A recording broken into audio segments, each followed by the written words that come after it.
Good morning, everyone, and thanks for joining in on the podcast on this awesome Friday, March 26th. Wow, I think this is episode 8 now. And I got my buddy David here with me. He actually drove on over, and we're actually doing this one in person. This conversation, we kind of tangent a little bit about Pokemon cards, actually a lot. Um, and we got back into some music and some other things of that sort, and where he comes from with getting into music and some bands that he listens to. Overall, the conversation was really fun. We did a whole lot of just back and forth with going over different subjects. But again, I really appreciate everyone taking the time on listening to these podcasts. It means a lot to me, and I appreciate David for coming on over.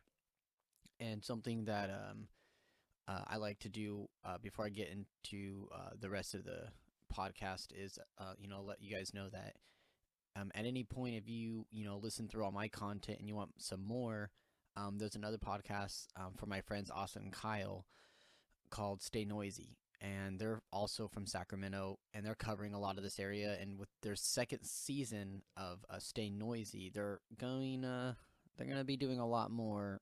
And I can't say anything, but they're doing big things, and I'm really happy for those two. Two other podcasts that I highly recommend listening to is Get Tucked from Ryan Tuck, the bassist to Fit for a King, and also Lead Singer Syndrome from Shane Told. Both of those podcasts. Oh, you guys are gonna hear that. Damn it. Oh well, this is going in the intro. I'm still getting used to this stuff, and I realized that I think what I love most about the way that I'm doing these podcasts is that they're very raw. I don't like editing. I just don't want to. It's not that I don't like editing. I just don't want to cut anything out. I'd rather it just be real, raw content that you guys are listening to. Now, again, thank you for all the support. I really appreciate it. Thank you, David, for coming over. And this is going to be my podcast with David from Apollo's Beach.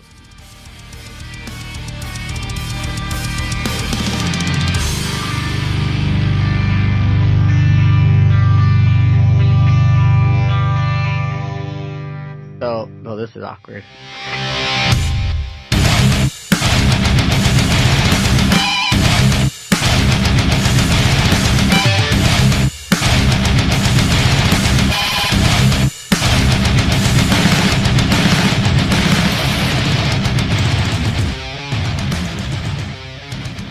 Alright, hi, thank you for showing up. We're actually starting this, even though you've been here for about 15 minutes. Alright, what's up, man? Well, not much, just doing this podcast. First thing I like to always ask is, how are you doing? How are you? Like, you yourself, not you and your band, how are you doing? I'm doing pretty good. Life's pretty okay right now. Working, do a lot of stuff with trading cards. Life's good. Kids are good, Wait, okay, so, because you post about Pokemon cards a lot, and is it Yu-Gi-Oh? Is that the other one, or just Pokemon? Yu-Gi-Oh and Pokemon. Oh, man, fuck, dude. I have, like, a whole collection still. Or, not a whole collection. I just have some of, like, my old 1996, 1997 Pokemon shinies. Like, I think I have Vaporeon and Machamp shinies. I got a Venusaur, but I think he has, like, Japanese writing. I don't remember. Well, the older sets, like anything before 99 is most likely Japanese. Okay. But I think in 99 is when the base set came out in North America. Interesting. I don't remember, because I remember getting, oh, man, God, I'm old. 20 years ago, I was getting my red version was my first game. Yeah. And I lost it. And my heart broke. Like you lost the actual cartridge? Yes. No. Because I was like 5, and I moved to a new house, and me and my sister had to share a room, and she is very messy. Me, I am a fucking OCD clean freak. And so our room was a mess, and I was like constantly having like all these fucking mental breakdowns and shit when I was younger. And my mom and dad finally were like, "Christy, you gotta fucking clean your room," And so they took all of our stuff in our room and threw it out the window. Oh my! Literally everything, and they were like, we had 2 buckets, and one was for trash and one was to keep. And like throughout that, somehow my game got thrown into it, and disappeared. I never found it again, and it fucking broke my heart. It's such a small piece of plastic too, so it's very like even like with like new age games like DS games and Switch games. Those are smaller. Small. You can lose those things instantly. Yeah. So the fact that it's like, I mean, and plus, like I said, I was 5. Yeah. So, yeah, and then my cousin Brandon gave me that one, and then I remember what was the. I think I got another one. I got another red version. I know that, but I got it like years later. And then that was like right when they remade, or no, that was right when Crystal and Silver and Gold came out. Oh man. Yeah. Do you remember your first one? My first one, I want to say, it was yellow. But Oh. I'm not too sure. This is so long ago. It's like whatever. The one I played the most though. Yeah. Was Pearl on the DS. Dude, that's what I think. Hector, that was his favorite. I didn't play after Emerald. Region, bro. Center region, Gen 4 for Pokemon. It's one of my favorite for sure. I didn't even touch it. As soon as someone was like, "Yeah, there's a Lantern Pokemon," I was like, "Nope, I'm done. I'm good. Nope, I'm fucking done." Emerald was as far as I went, and I was fucking addicted to that one. Emerald was like a Hoenn region. Man, that's good old stuff, man. Yeah, dude, that was 2004 or 2003. No wait. I think that was 2001, and I believe Leaf Green, Fire Red. I played the shit out of those. Oh yeah. The remakes, yeah, and then they did Soul Silver and Heart Gold. Those were also really great. The microphone's totally gonna pick that up, which is fine. Oh well. But no, I was gonna say so yellow version. Actually, going back to that because I forgot. My cousin gave me his, because he had an extra one. He had the Pikachu, Game Boy Color. Oh yeah. And it came with the fucking the Pikachu game, but he was like, I already have one, so he literally just gave it to me. So he gave me my red version, I lost it, and then he gave me my yellow version. I still fucking have it. Oh my. Yeah, and I have it in my like little game pack for my N64, so I could play it on my TV through Pokemon Stadium. Oh, that's legit. Yeah. Oh man, Pokemon Stadium, that brings back even more memories.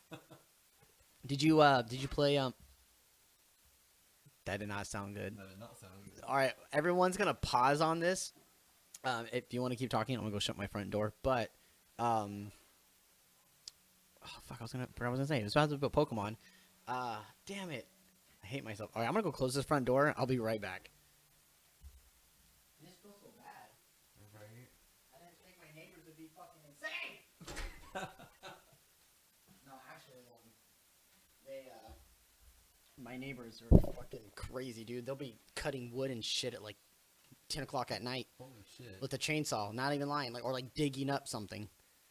I don't know. Anyways, back to our Pokemon talk, I guess, because that's what this podcast is. It's the breakdown Pokemon. Right. We're gonna break down all the Pokemon games. So I don't know. I didn't get into Platinum or anything of that sort. Yeah, I don't remember a lot of them. I know the Diamond and Pearl series was really good. Obviously the OG ones, red, yellow, green, blue, whatever they are. Yeah. I played all of them, even the new ones like the Sword and Shield. I played Sword. I actually have it. That's Yeah. and Let's Go Pikachu. See, I never played the Let's Go Pikachu or Eevee, but I would use my friend's Switch to get the Meltans on Pokemon Nice. Go. Not fuck it. So I would just copy and give him a Pokemon. I get it on Pokemon Go and play for a little bit. I was like, okay. That works out. I was gonna say it depends. If you want to play it again, you could beat it in 3 hours. Which one? Let's Go Pikachu or Eevee. Really? Dude, you could beat it in probably 2 hours.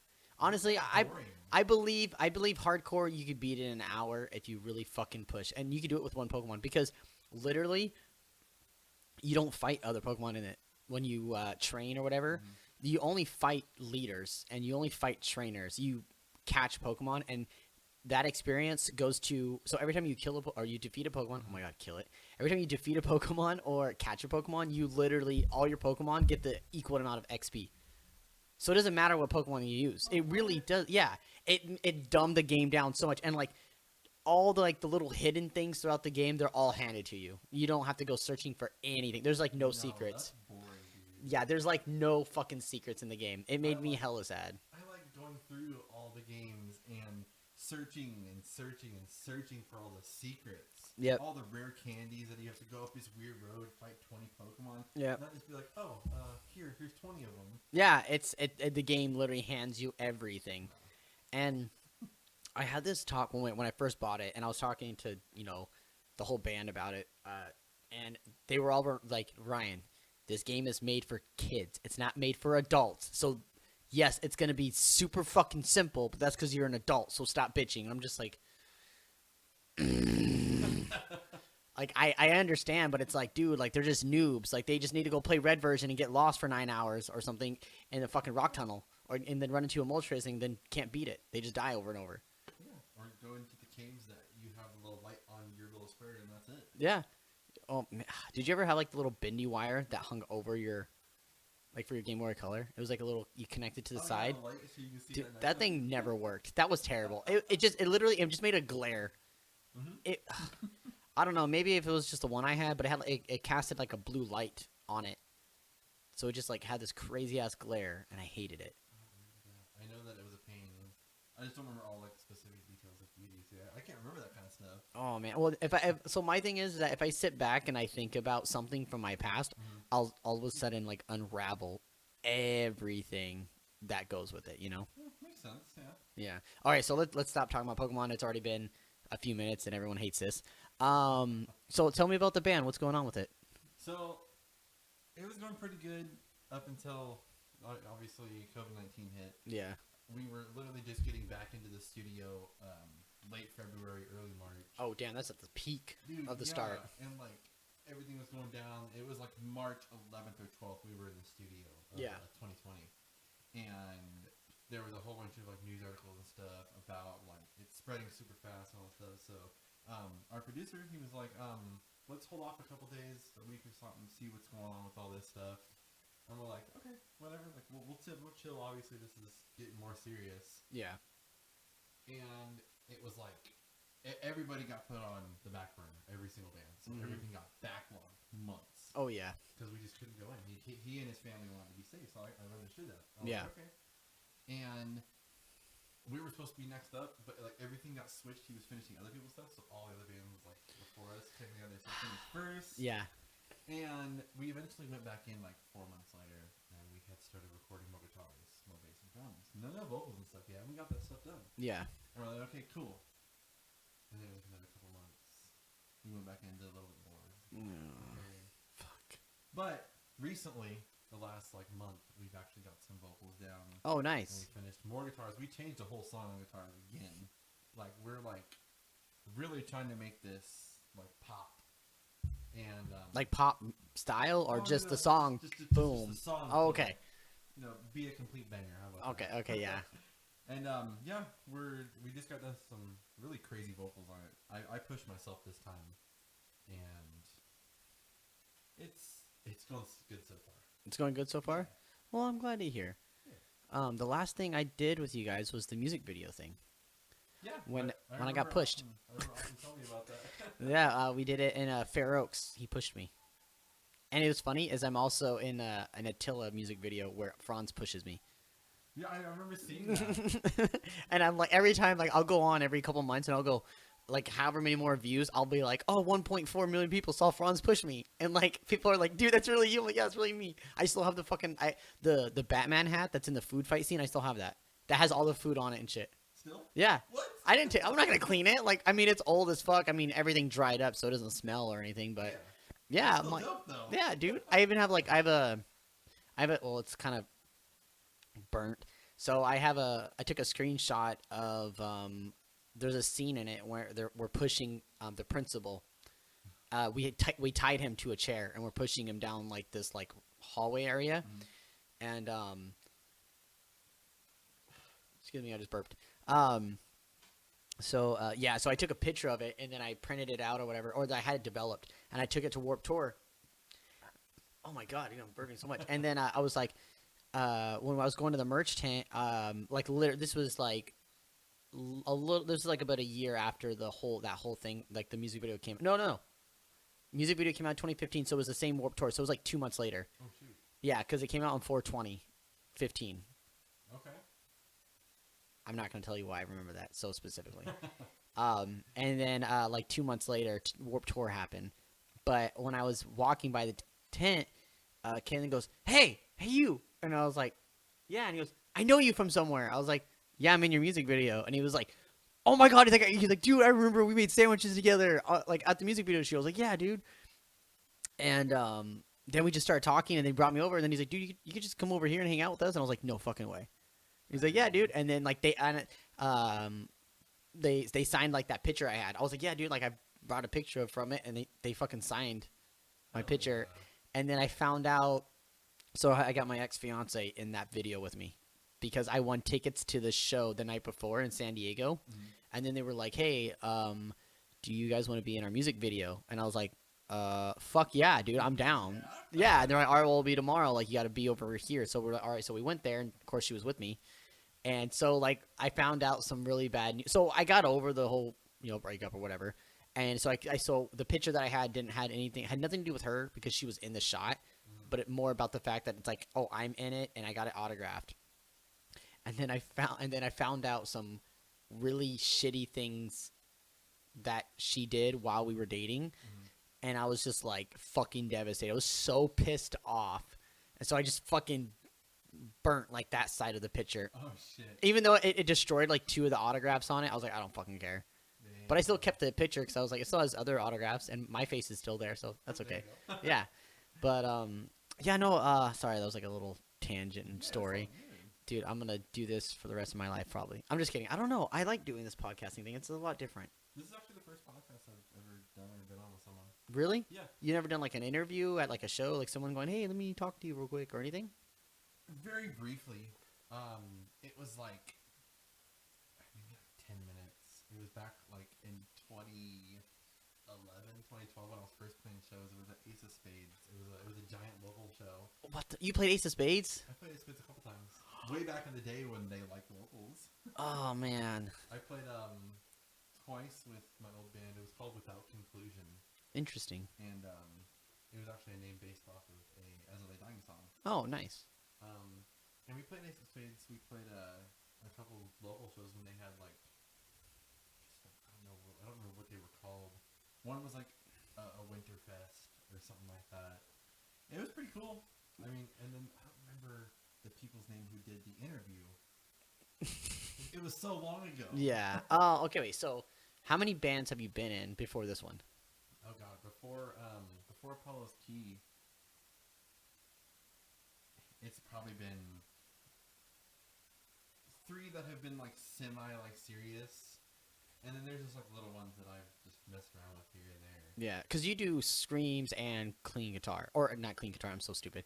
Just a rhythm guitar and singing, screaming. Lead guitar and singing. You do lead and I thought you did. Yeah. Okay, I thought it was the other way around because most people I know that do screams usually play rhythm. Because that's me. I do screams, but I play rhythm because it's easier for me to scream and fucking play guitar. It probably would be easier for me too, but finding out that I can do both is really nice. Yeah.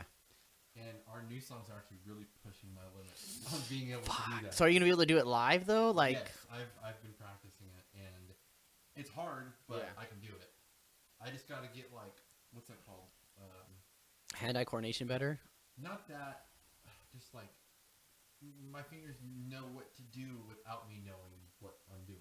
Okay. I don't know the exact words right now. Okay. But yeah, basically like It's like autopilot. Kind of like an autopilot for playing. Interesting. While also screaming the vocals. So. Yeah, like for me, it was like the one song that I push myself of trying to learn how to do that is when I play 7 Days of Reckoning. I try to like, because my hands know what to do, my ears know what this sounds like, but my voice is like, where do I fucking come in? Like, it's because the song's almost like off time. It's not. Like, instrumentally it works, but vocally it starts before the riff starts. So it's like, this life takes my will to... You know, that's how it goes, but the guitar goes... And I'm like, I have to remember to strum all those individual times and, like, keep my melody something different, and I'm just like, my brain. No, fuck. Yeah, I feel that. Honestly, I do. Okay, so let's go back with when you first started playing music? I wanna know more about that. So when I first started like playing music, I just started off playing guitar in my garage, and I just practiced songs, learned how to read tabs. Then I picked up drums. One of my buddies had a drum set. We would come over to my house and we jam a little bit. We started off playing like old '80s stuff. Yeah. Van Halen, Rat. Nice. Old school. Rat? Stuff. Holy shit. Yeah. I haven't heard that name in like I think the last time I heard it was on a commercial. What was that? Rat did a commercial recently. Yeah, is that the one I'm thinking of? Yeah. Round and round. Is that the? Yeah. Okay. Round that did that. Yeah. And we would just mess around in the garage, just playing music, and we eventually we played like one or two like offset shows for like one of our buddies' birthdays and stuff. It was nothing too serious. We just did like instrumental stuff. Yeah. And that was when I was actually doing drums, because I was a drummer for a while in bands, and I would switch between guitar and drums whenever I felt like doing in the band, whatever they needed. Yeah. And just starting off, like going into bands and stuff, it was really interesting. Just trying to like work together with people, like especially with Without Conclusion. We were together for like almost 2 years. We played a handful of shows, the Boardwalk, and played 2 or 3 shows at Ace of Spades. That's so cool. I only got to play the one at Summerfest. I wish I could have played Ace of Spades more. It was just so hard recently to get shows. Well, I mean, you guys played there on Apollo's Key, though, didn't you? No, we haven't played. No, we haven't played Ace of Spades. I don't think. I'm like, dude, I remember, dude. Oh man, my experience was great, but it was terrible. But keep going. Sorry. I feel it honestly. It was a great, terrible experience. It was cool because there was like 500 people there for just a local show. Yeah. And it was bad because our sound was really fucked up. Oh man. You couldn't hear my vocals when I was on drums. There's even a YouTube video of our whole set list. Oh fuck! And you just couldn't hear my vocals at all, and yeah, I was just like, okay. My guitar string got stuck on my pickup, and so it just went the entire fucking song on 3 different songs, and I didn't realize it. I played 3 songs. I played 3 songs. Switched guitars to my 7, so that beep went away, and then I switched back to the same guitar, and it went and I was just like. Oh no. So as much as it was an amazing experience, I ruined it. I butchered my own experience. But I'm glad everyone else in the band had a fantastic time, because I'm over there having a fucking panic attack on stage, being like, I can't hear myself out of the monitor. And I'm asking Alex Lovato, I'm like, dude, does it sound good? He's like, dude, it sounds fucking great, man. You guys sound fucking sick. I was like, I can't hear anything. Oh, man. I had no sound, nowhere. And that's why we went digital. And yeah. So I have one line that goes to front of house, and I have one that goes in the back of this, that goes in the back of my cab. That way I could have stage volume if I can't hear myself. Oh, so if I turn that shit up hella fucking high, it won't even touch front of house. It'll only make mine louder on stage. Oh, that's good. Yeah, because I got, after that experience, man. Oh yeah, and I was running that 5153 little mini head. Feedback like a mofo. I wanted to, oh man, never, ever, ever again will I go analog. Ever, ever. See, a lot of people diss like Line 6, but I love my Line 6 amp. Yeah, dude, some of the best records I've ever heard are actually recorded through a Line 6. But the thing is when you record it, you still have to mix it and master it. Exactly. So it's like, I mean, come on, how cool is it that you could literally turn a knob and sound like Metallica? Yeah. Like, that's the coolest fucking thing. And people think, oh, that's fucking lame. It's like, what are you, fucking 8? They have stuff, like preset stuff inside that amp.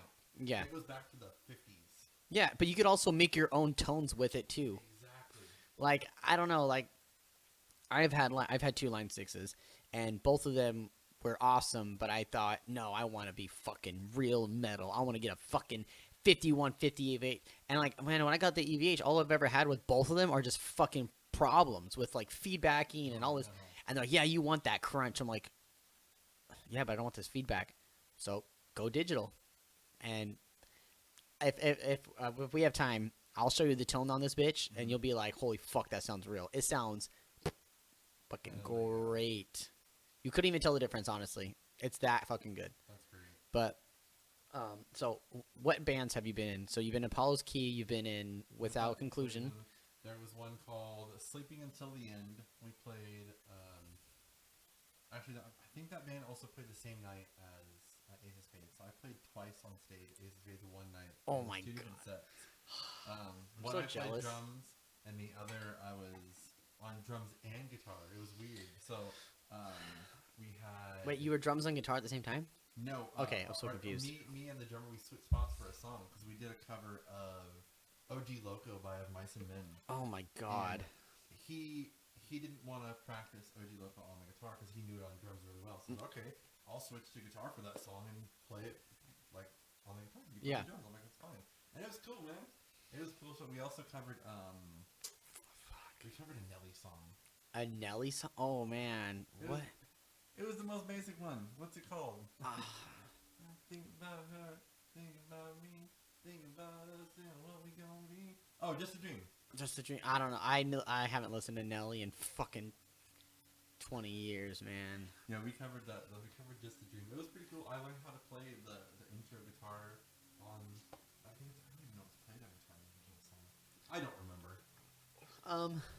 No idea. I did listen to a lot of that pop, hip hop, like rap stuff all the way up until I was about 14, and then all of a sudden I discovered All That Remains and Kill Switch. I Set to Kill, Bring Me the Horizon, and then that was just like doors open, only metal. Oh, yeah. And then I was like, fuck everything else. Everything sucks. There's no breakdowns in this shit. No one's screaming. I don't want to. Yeah.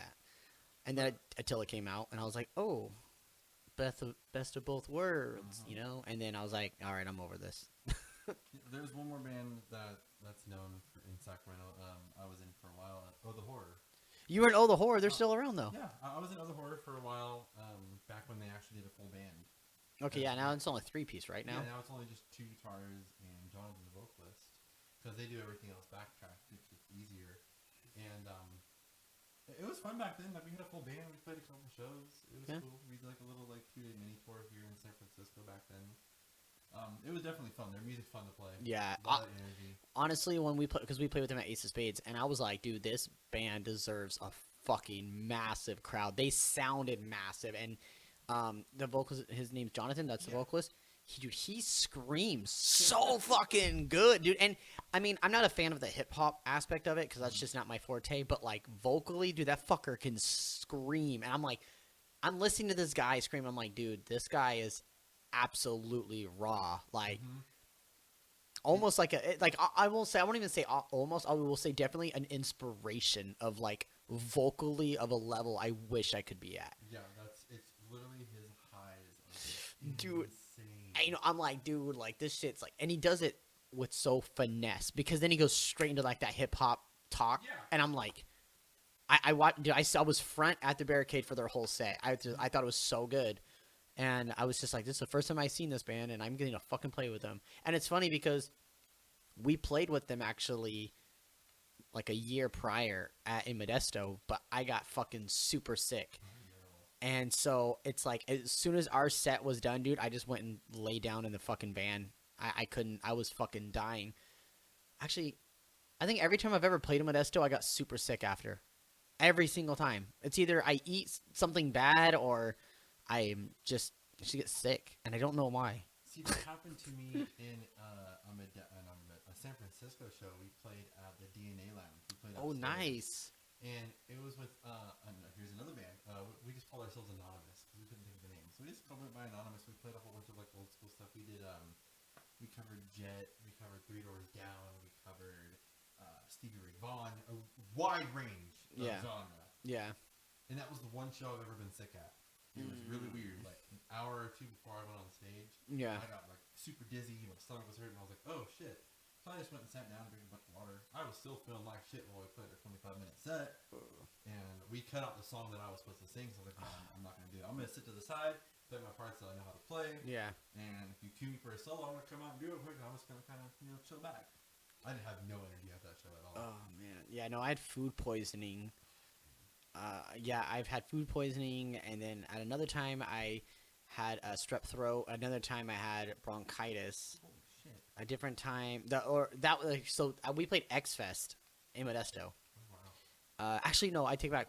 The one time I remember that I didn't get sick is when we played this Halloween show in Modesto, they shut down like one of the big blocks, and it was just a bunch of stages of different music, and it was like from like 5 o'clock in the afternoon to like 2 in the morning or 3 in the morning. It was like, Wow. yeah, and we got to play on this Hellraiser stage. That's what they called it, and Haunted by Day played on it.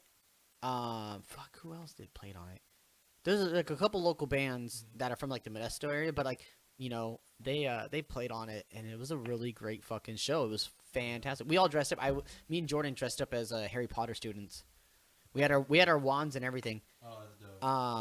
And I don't remember can't even talk. I don't remember what everyone else was dressed up as because I got super drunk. But that was the only show in Modesto that I've played that I didn't get fucking super sick from, and I don't know why. Makes sense. That's cool. Yeah. So I got a question for you. Yeah. What is your favorite show you've played? Actually, it's funny because me and Kevin Grapes, right? Yeah. Yeah, I did a podcast with him. Like I think it was like Wednesday or Thursday, but he asked me that, and I was like, "Fuck."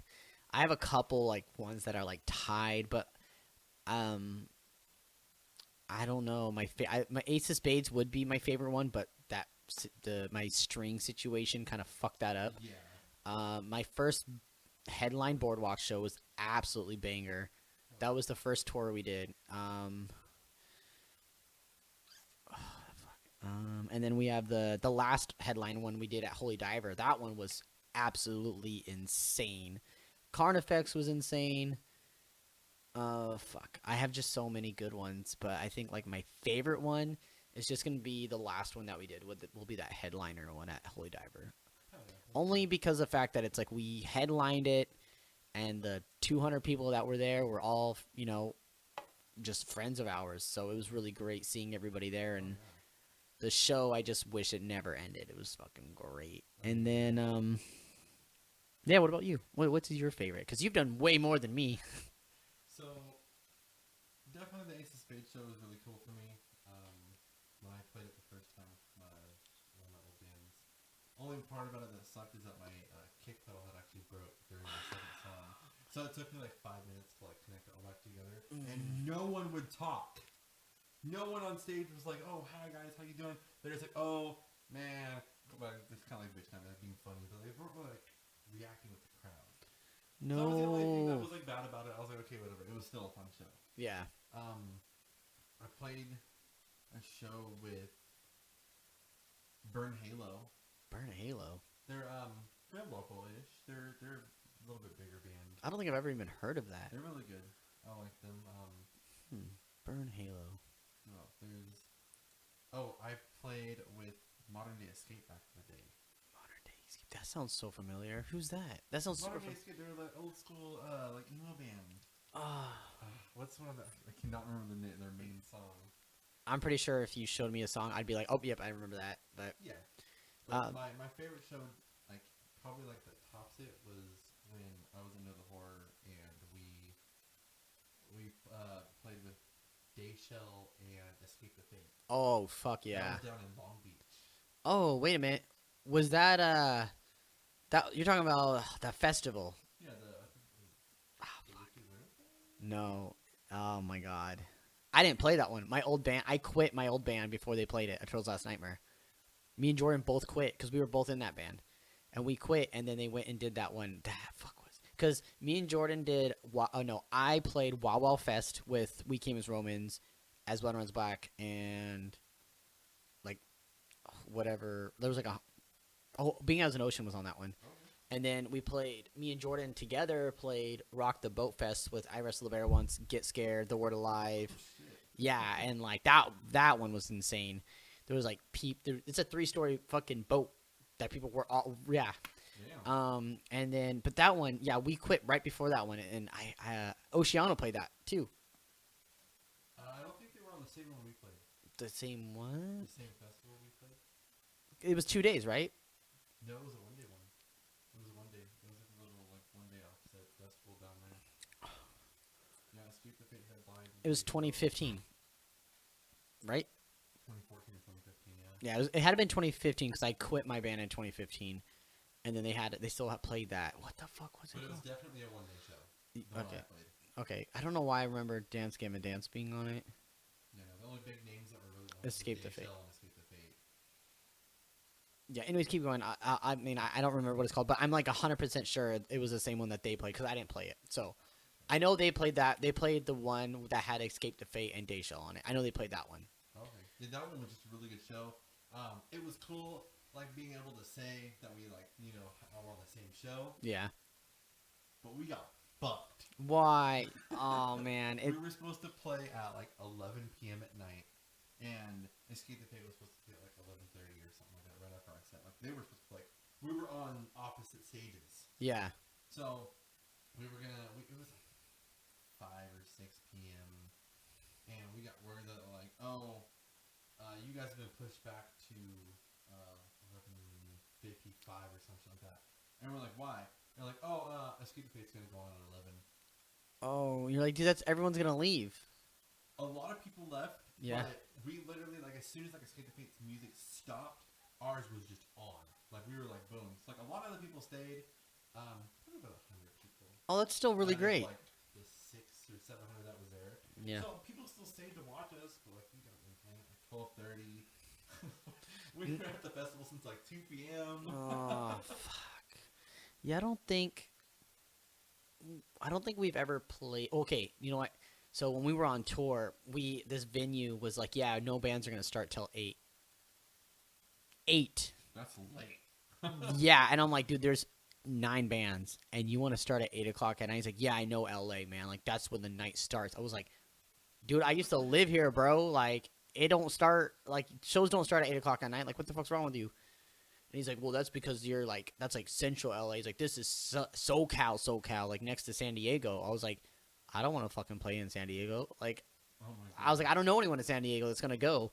But the guy still booked us down there, so we're like, I guess we're fucking going. Wow. Yeah, no, dude, we didn't go on till 1.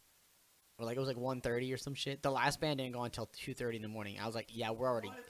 Yeah, we stayed till the very end though. We supported them because, dude, they drove even further than us to play this shit fucking venue. Like, dude, I would never play that again. I would never fucking play there again. Like, I'll tell you this much: the Colony is a fucking beautiful, wonderful wonderland compared to that fucking place. I'm not saying the Colony's bad, but like what I'm saying is, Colony is underground. It's as bare bones as it gets. This place is a venue with a reputation that does not need to be there. Oh, It was man. there. I'm not even gonna say what it was, but Yeah, for sure. just don't play down there. Don't play past San Diego, I guess. Unless you're going into Mexico. If you're going into Mexico, then you're good. You're solid. Play in Mexico. But anything between Mexico and San Diego, there's fucking nothing out there. Don't go. It's a waste of your time. But yeah, so I wanted to find out a little bit more about what is gonna happen now that you guys kind of got your recording stuff kind of coming up from what you were saying when you got some vocals on some tracks. Is it like a single game or is it gonna be a record? It's definitely gonna be a single game from now on. We really pushed for our EP originally, Yeah. and obviously that's been out for A year 2 now? years. It's like 2 years. 2 years? Oh yeah, 2020 is already gone. I Fuck. think 2019 we might have released it. Oh my god. That was ours. Ours too. It's about to be 2 years. Oh my god, it's gonna be 2 years. Yeah, we released that, and we're like, okay, it's cool. Like I still have like the Spotify for artists and Apple Music for artists to see like how many like plays and stuff we get. Yeah. It's not a crazy lot because we don't like promote it at all much, and I don't know why. We're obviously gonna start.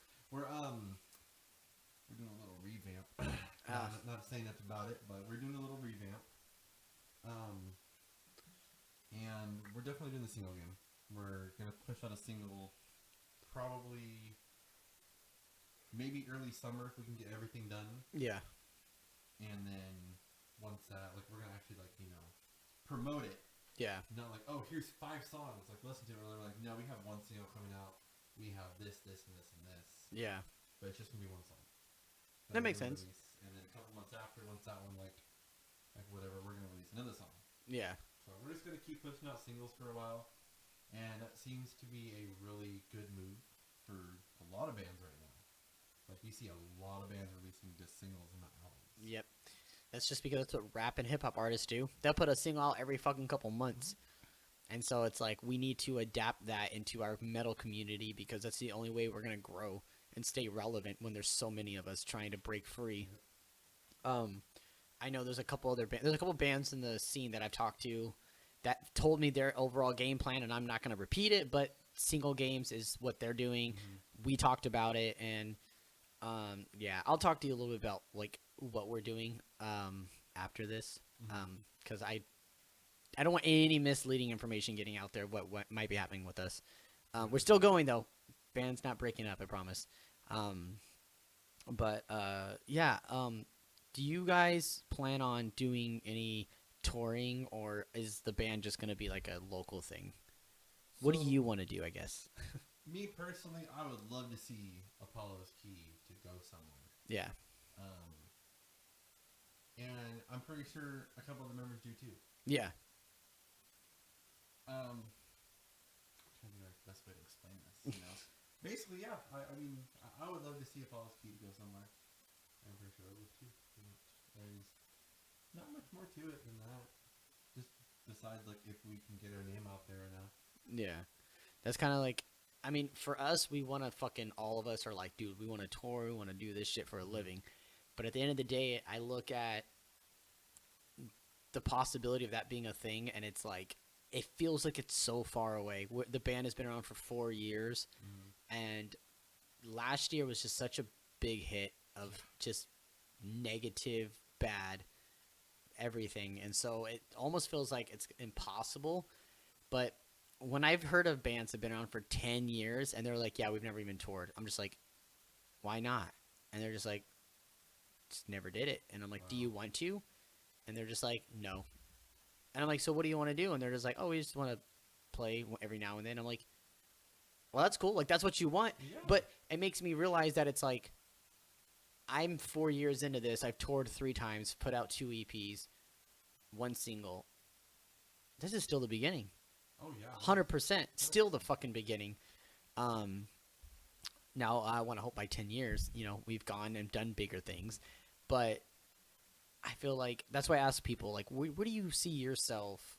Like, do you want this to be a living, or do you want it to just be like a thing you do on the weekends? It's definitely something I want to be. It would be really nice to be doing it as a living. Yeah. Love music. Always love music.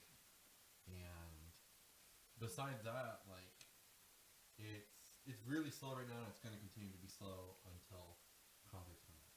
Yeah. I mean, it doesn't necessarily have to be slow, though. You can always go into the studio, and if you're working this stuff, if you have the money, go buy some studio time. Go make songs. Go have them ready. Go have everything prepared. Yeah. And I feel like we should have done this a long time ago. But now we're definitely kicking into gear. Now that it's kind of like, oh, shows could come back. You're like, all right, are we got to do something now like we haven't been doing for the last 6 months? Right. A year. Yeah, it's like, fuck, dude, a year we didn't do shit. Now we got to do shit. We got to catch up to everybody. Oh, fuck, I was going to say something. Oh, okay. So when it comes to so you've never done tour, but you've gone on like a show run? Yeah, like a little 2 or 3 day show run. 2 or 3 day. So what is something that you would expect from tour that you think would be absolutely like awesome to, like, I guess, because a lot of people, they go, oh man, I want to go on tour, and they have no idea like what happens. So what is something that you would want from going on a tour experience so that you could at least say, yeah, I experienced that? Probably just all the different venues and fans that we will eventually get. Mm-hmm. Obviously, there's probably going to be problems with touring, and there's going to be like just stuff that like tears you down in touring. Yeah, because you hear stories all the time from bigger bands like, oh, this shit happened, and just like, don't want that, but I know it'll come. Yeah, maybe not. You never know. But I definitely just want to experience venues and fans, just all the positive energy of someone who appreciates music that we put so much into. Yeah. Something that, like, because I've had a lot of people kind of like make fun of us.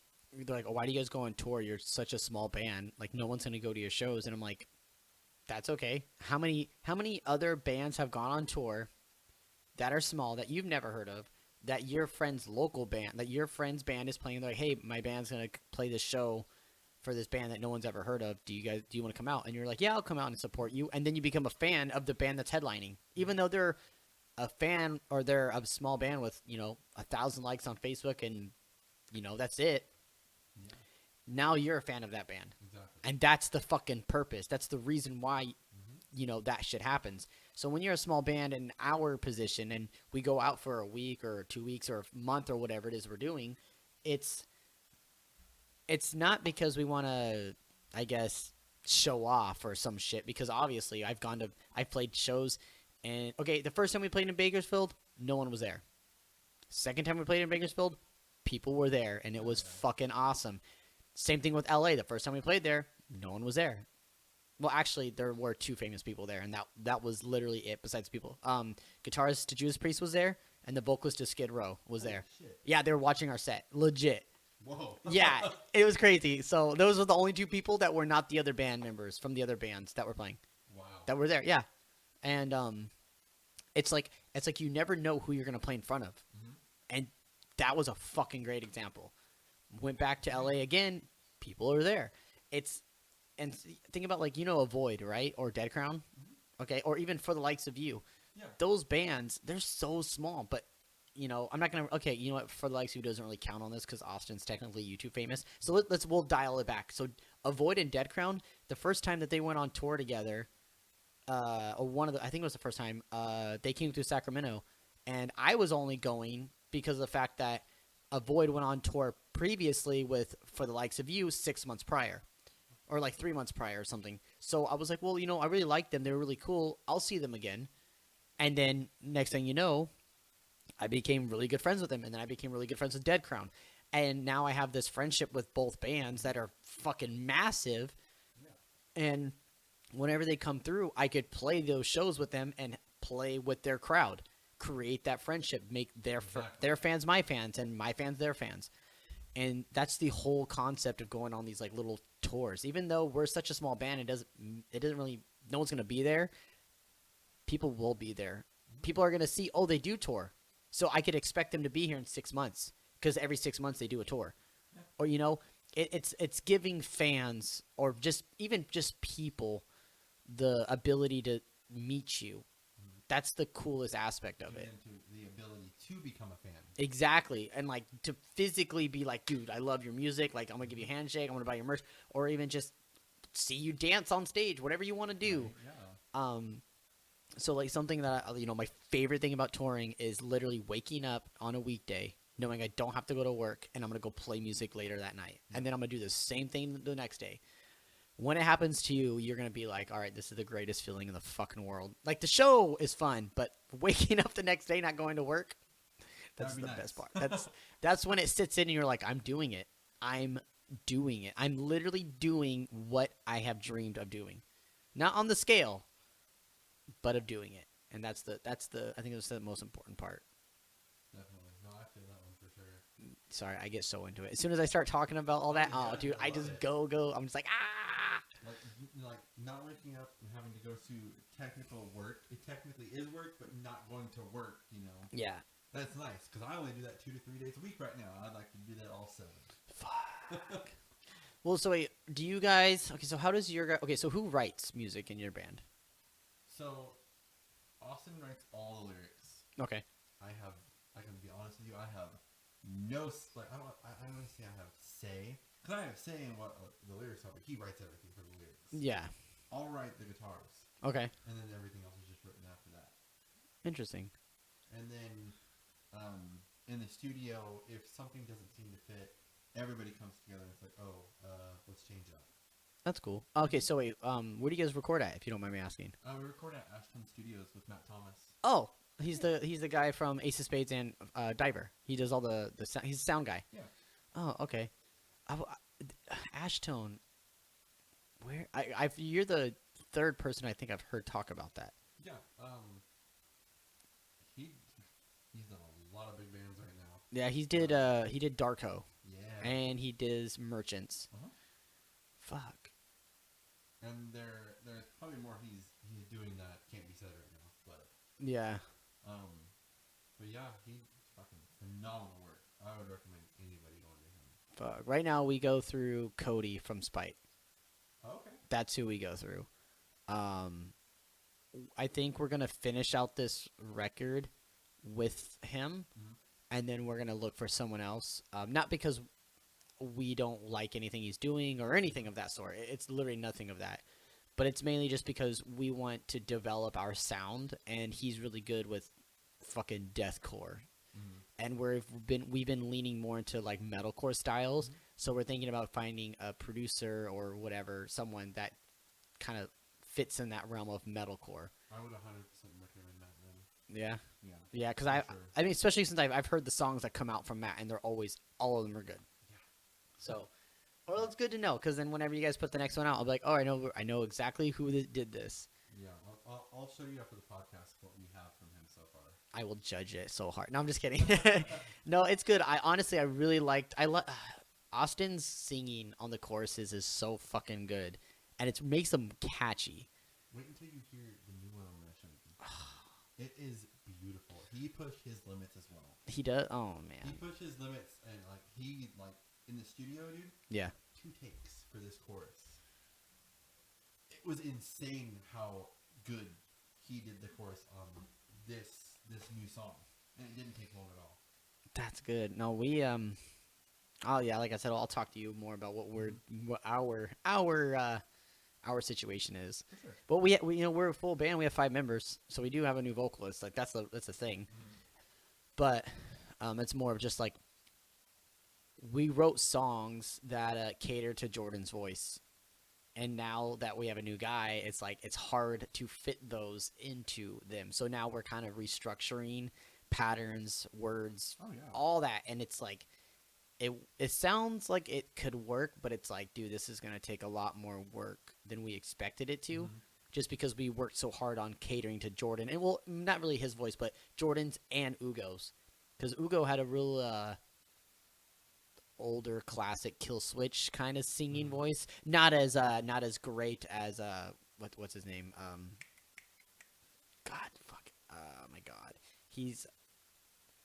You're talking about the original vocalist. Yeah, right? I'm not talking about Jesse. I'm talking about the other guy. Oh my god. I know. Oh my god. Jared Dines just released a song with him. Yeah, I know exactly what you're talking about. I do not remember his name, and I feel like shit for not remembering his name. Oh my god, this is gonna fucking drive me nuts. You know, we're gonna fucking fact check this right now. I don't know why I can't remember it. Yeah, we're fact checking this. And of course, my phone just doesn't even want to load shit when I'm fucking doing this. All right, here we go. It is not loading. Okay. Oh my god, I see his face, but I don't recognize his name. It's like what is it? People are just gonna like hate me. Oh, Howard Jones. Yeah, there we God go. damn it! Why couldn't I? I hate myself. Sorry, Hector. How did we not remember that? Dude, because I was thinking about Jones the whole time, but I was like, that's not his name. His name's not Jones. Fuck, I feel so stupid. It was. All right, so something I like to ask all my guests is, what are your favorite breakdowns? Your top 3 out of your whole life. Oh, Even if you dude. wrote it, that's okay. There's a new one that's in my top 3. Okay. I won't put these in any specific order. That's fine. But this new one from Brand of Sacrifice. Oh my god, I've heard nothing about that band. Demon King. Yeah. Dude, that fucking breakdown is just goddamn brutal. Isn't it? It has like a electronic voice in it, right? Or something. Not in that one. Not no. in that one. Because I thought there was like some kind of like instrumental before the instruments come back in. It's like a stop and then like some instrumental and then it comes back in. I heard the record all the way through, but I don't remember. It might have been a different song on that record. Okay. But the one Demon King breakdown is just, oh my god, dude, it's so good. Then the next one, these are all new ones that I just love. That's good. Demolisher. Oh, from Slaughter to Prevail. Dude, yeah, that's just fucking, his deep fucking growls are just insane. And definitely Animals by Architects. Damn, really? I didn't expect Architects to be on it. Dude, that breakdown is just so simple, but it hits. Fuck. Honestly, I've never been an Architects fan, ever. What? I've tried. Oh. Every time they put new songs out or whatever, I like listen. I'm just like, it's not my vibe. Like, I'm weird though. Like, a lot of people are like, so I was never a Mice and Men fan ever. Mm-hmm. But when Aaron Pauley became their full frontman, and I found out, I was like, wait, he was from Jamie's Elsewhere. What the fuck? Yeah. So I was like, I'll listen to it when I found out he was the clean singer. And I was like, oh, this is like pretty cool, but just not my forte. And then I saw them live at Knotfest, and I was like, holy fuck, this band is badass. Right. Went and re-listened to it on my Spotify, and I was like, oh, I don't really like this. I just don't like Austin's vocals. I just never did. Wow. And then when Aaron became full-time vocalist, I was like, all right, I fuck hard with mice. I don't know why, I just could not get into Austin's vocals. But Aaron is great. But you know what's something cool? I have Jamie Elsewhere's. I have their fucking light setup in my garage. What? Yeah. Oh shit. Yeah, their OG original light setup. I have it in my garage. That's insane. Yeah. You could thank Tyler Van Bogart and the rest of the Awakened Memory Boys because they gave those to me. Oh shit. Yeah, because they were they practice at that SAC rehearsal studio or whatever, and they were just like, yeah, dude, we're dying. These things take so much room and they burn us alive. And so, yeah, dude, it's like 10 bulbs, heat lamp bulbs that are like stacked, and so those things are hot. Crazy. But yeah, no. So we got The Animals by Architects. We got Demolisher by Slaughter to Prevail, and Demon King by Brand of Sacrifice. You know, okay, something I always thought about. Imagine what a Metallica breakdown would sound like. So that's an interesting one. Like if Metallica actually like threw in a breakdown. I mean, if you really think about like some of their their main riffs, is like kind of breakdown, like Sad But True. Dun dun dun dun dun. Wait, that's no, not. that's oh my god, why did I sound like Master of Puppets? No, that's not. No, cause like Sad But True, Yeah, that's Sad But True. Verse, it's dun dun dun. I see now. I can't even remember how the freaking it sounds, but yeah. if it was like lower tuned, Yeah, screaming and shit, it would sound like a breakdown. But yeah, if Metallica like all of a sudden came up with a new record and was like, hey, we play breakdowns now. Oh my god. Well, because I know they are working on a new one because after the last one, the Hardwired to Self-Destruct or whatever, there was they did this. Oh, so there was like a thing for their whiskey, whatever, their black and whiskey or whatever, and I think Lars was at a Guitar Center doing like a drum fucking thing commercial, and like in the background, like because like they're talking like this, he was saying that he was like, yeah, the next record is gonna be like nothing you've ever heard from us.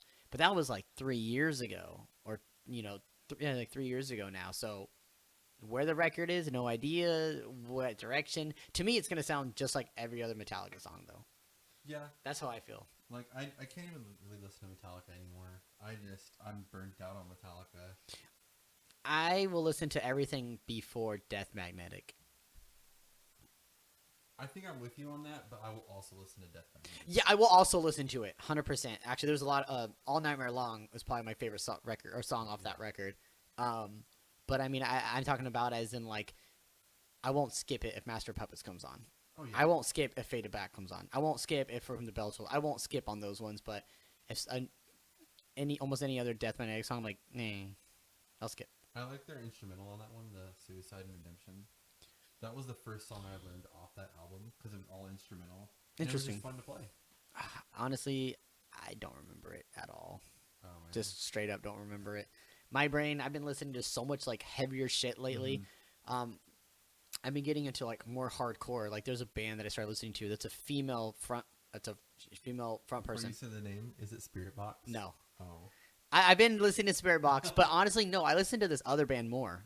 What is it? It's called God Program, and it's a girl singer and screams. Oh, shit. And it's like her and her boyfriend and like two of their best friends, and they all started this hardcore. It's hardcore music, but it has like some fucking cleans in it.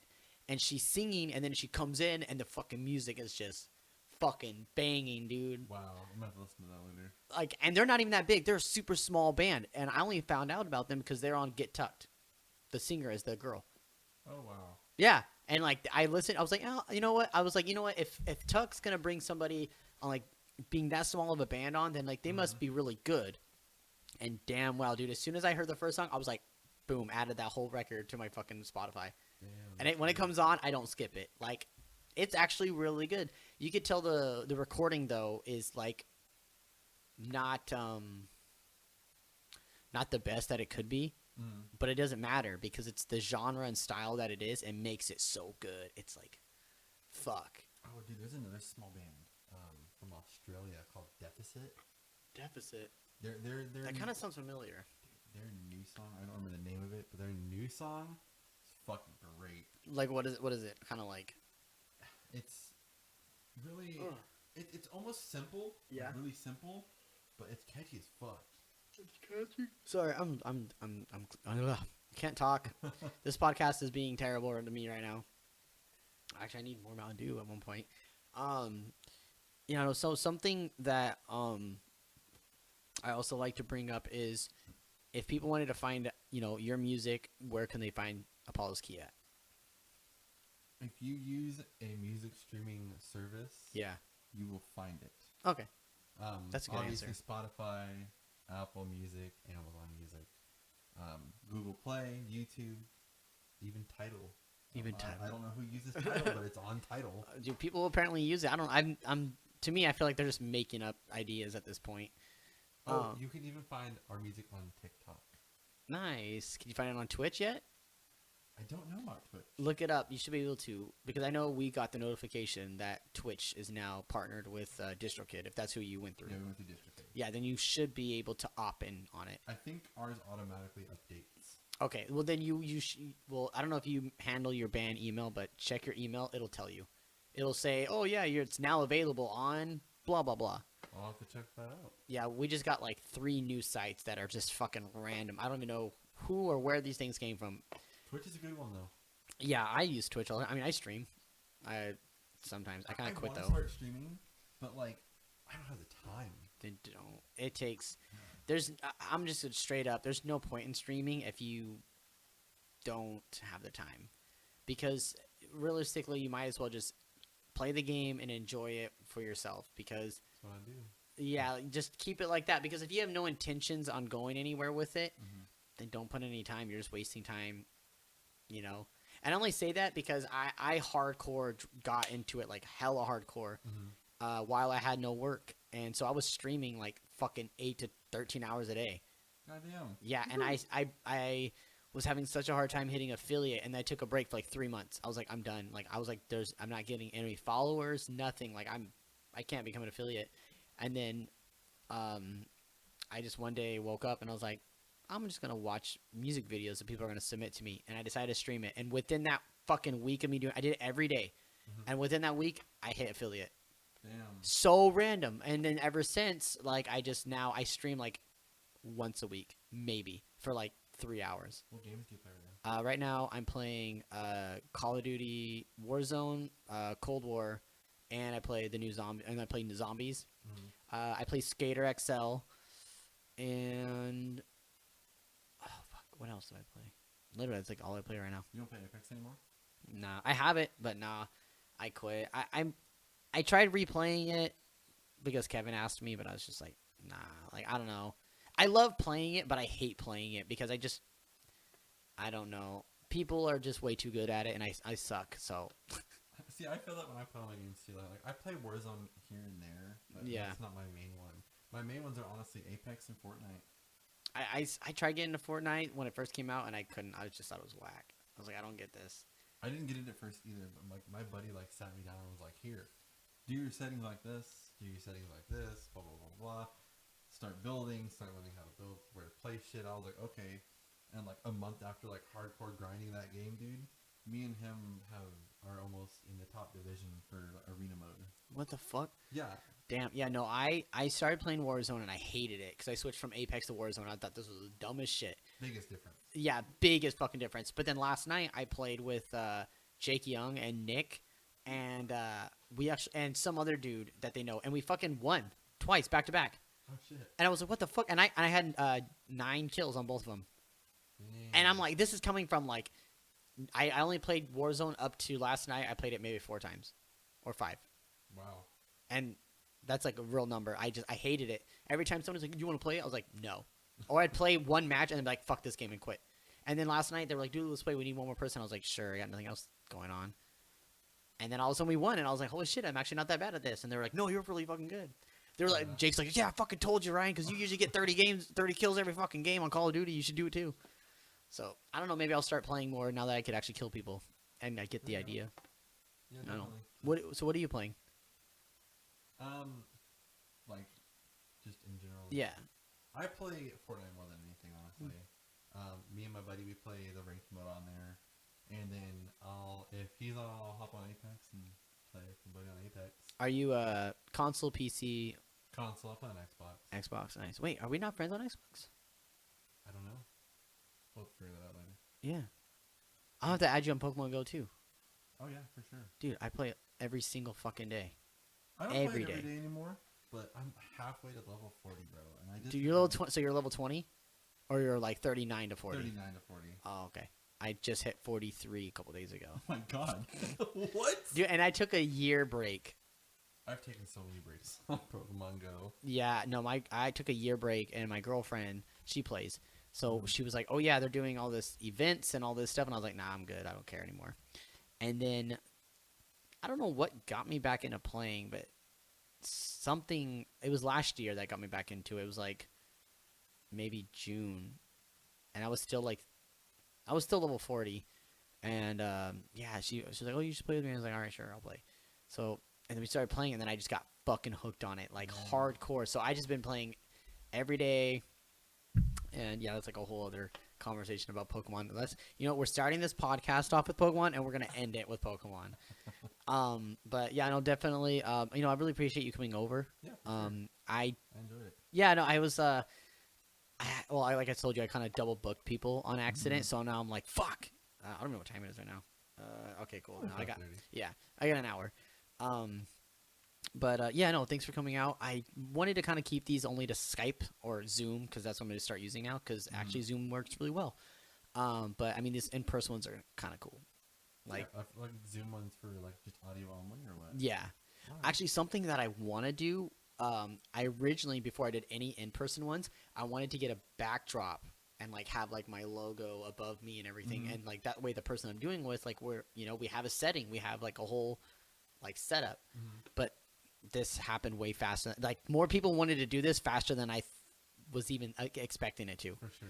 So I'm booked out like 2.5 months, and this is 3 a week.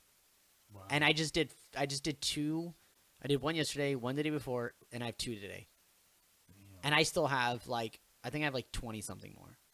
That's wild, man. Yeah, because I booked an extra. I got another person that wanted to do it today, so I was like, no, I can't do it today.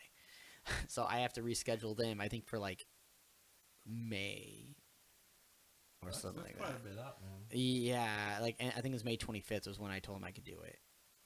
Damn. Yeah. That's dope, though. Yeah, but I also I had I'm gonna be gone for 2 different weekends between now and then, so that's why I had to space out some